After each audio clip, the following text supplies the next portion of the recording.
अमरावती जिल्ह्यातील मारडी येथील स्वयंघोषित गुरुदास बाबा उर्फ सुनील कावलकर याने मध्य प्रदेशातील एक भक्त महिलेवर 3 महिने अत्याचार करून मोबाईलमध्ये अश्लील चित्रफित बनवली। या प्रकरणी महिलेच्या तक्रारीवरून कुर्हा पोलिसात गुरुदास बाबा बलात्काराचा गुन्हा दाखल करण्यात आला आहे। आपल्या पतीला व्यसनाधीतून मुक्त करण्यासाठी जबलपूर येथील 34 वर्षीय महिला 2 मे 2023 रोजी बाबाच्या मारडी येथील आश्रमात आली होती। पतीला व्यसनमुक्त करण्यासाठी पुढील काही महिने आश्रमातच मुक्कामी राहावे लागेल असे तिला सांगण्यात आले। तिने आश्रमात राहण्याची तयारी दर्शवली। या दरम्यान 3 महिन्यापर्यंत भोंदूबाबाने तिच्यावर सतत अत्याचार करून लैंगिक शोषण केले। लग्नाचेही आमिष दाखविले आणि दुष्कृत्यानंतर तो फरार झाला। एक दिवस महिलेला मोबाईलमध्ये त्याने केलेल्या दुष्कृत्याची चित्रफित दिसली। तिने जाब विचारली असता गुरुदास बाबाने दमदाटी करून तिला धमकावले व 2 जानेवारीला तिला नागपूरला सोडून तो फरार झाला। अमरावती रूरल घटक के कुर्हा पुलिस स्टेशन के अंडर में 25 जनवरी को एक एफआईआर दाखिल किया गया है, जिसमें एक 34 वर्ष की महिला जो है उन्होंने अपने गुरुदास बाबा उर्फ सुनील कावलकर जो 47 इयर्स के हैं, इनके खिलाफ़ में आरोप किया है बलात्कार का। उसके ऊपर में गुनाह हमने दाखिल किया है। आरोपी जो है वो अभी फ़रार है, उनको हम ढूंढ रहे हैं, वरना तपास जो है शुरू हो गया है, तपास चालू है। एंड इसके आगे बाकी जो मुद्दे जैसे जैसे हमारे सामने आएंगे उसके ऊपर में हम अपनी तरफ से कार्रवाई करेंगे। ये मैटर बहुत ही गंभीर है। फिरियादी जो पीड़ित महिला है, उनका ऐसा आरोप है कि आरोपी ने जो है इनका आपस में कुछ अश्लील वीडियो वगैरह रिकॉर्ड करके आरोपी के मोबाइल में रखा है, ऐसा उन्होंने आरोप वगैरह किया है।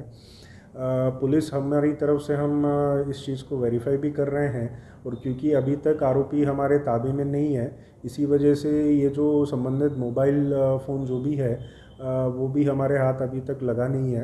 आरोपी को अटक करना इम्पोर्टेंट है, और साथ में उसके यहाँ पे जो भी ये ऐसा है कुछ वीडियोज़ या फ़ोटोज़ वगैरह ऐसा कुछ है, तो उसको भी जल्द से जल्द हम जब्त करके एक तो उसको गुने के उसमें एविडेंस की तरह तो हम यूज़ करेंगे ही, साथ में ये किसी और इसके लिए यानी सर्कुलेट ना करे जैसा हम वो भी कोशिश करेंगे। नहीं, यानी ये भी एक गंभीर मुद्दा है, यानी आरोपी को ना अटक करना, this is also very serious matter. तो इस मुद्दे को मैं भी देखूंगा। एंड एक बार ये जो आरोपी है एक बार हमारे ताबे में आ गया तो इनके ऊपर में जो भी प्रीवियस रिकॉर्ड जितना भी रहेगा उसके ऊपर में भी कार्रवाई हो, ऐसा मैं इंश्योर करूँगा। काही महिन्यांपूर्वी याच भोंदू सुनील कावलकरने गरम तव्यावर बसून लोकांच्या समस्या सोडवित असल्याचा व्हिडिओ जारी केला होता।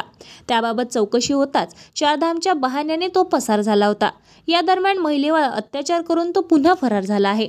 पहिल्या प्रकरणात अंधश्रद्धा निर्मूलन कायद्याअंतर्गत गुरुदास बाबावर गुन्हे दाखल करण्यात आले होते। तेव्हाच त्याच्या मारडी आश्रमातून कुर्हा पोलिसांनी अटक का केली नाही असा प्रश्न नागरिकांकडून विचारला जात आहे। 6 महिन्या अगोदर मारडी परिसरातील एका गुरुदास नावाच्या बाबाचा गरम तव्यावर बसण्याचा व्हिडिओ प्रसिद्ध झाला होता। तेव्हा अमरावती अनिशच्या टीमने तिथे जाऊन प्रत्यक्ष पाहणी केली होती। तेव्हा बाबांनी आम्ही अंधश्रद्धा पसरवत नाही असं जाहीर करून तिथून पळ काढला। नंतर चौकशी केली असता बाबा नर्मदा यात्रेवर गेले असे तिथे सांगण्यात आले। त्यानंतर अनिशतर्फे गुन्हा दाखल करण्यात आला, पोलिसांकडे तक्रार करण्यात आली होती, पण त्याची दखल तेव्हा पोलिसांनी घेतली नव्हती। त्यानंतर काही दिवसानंतर 2 महिलांनी बाबांनी दुष्कृत्य केल्याचे आणि फसवल्याची तक्रार अनिशकडे दिली होती।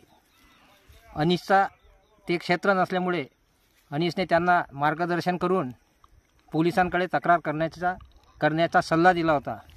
त्यानुसार त्या महिलांनी कुर्हा पोलीस स्टेशनला बाबाच्या विरुद्ध तक्रार दाखल केली आणि आता त्या बाबावर बलात्कार, फसवणूक व सायबर क्राईम या गुन्हा नोंदवून आश्रमाला सील लावण्यात आलेला आहे। अनिसतर्फे मी विनंती करतो आणि आव्हानही करतो की ज्या अशा फसवलेल्या बाया असतील, पुरुष असतील, तर त्यांनी समोर येऊन आपल्या तक्रारी दाखल कराव्या आणि या बाबाचं पितळ उघडं पाडावं.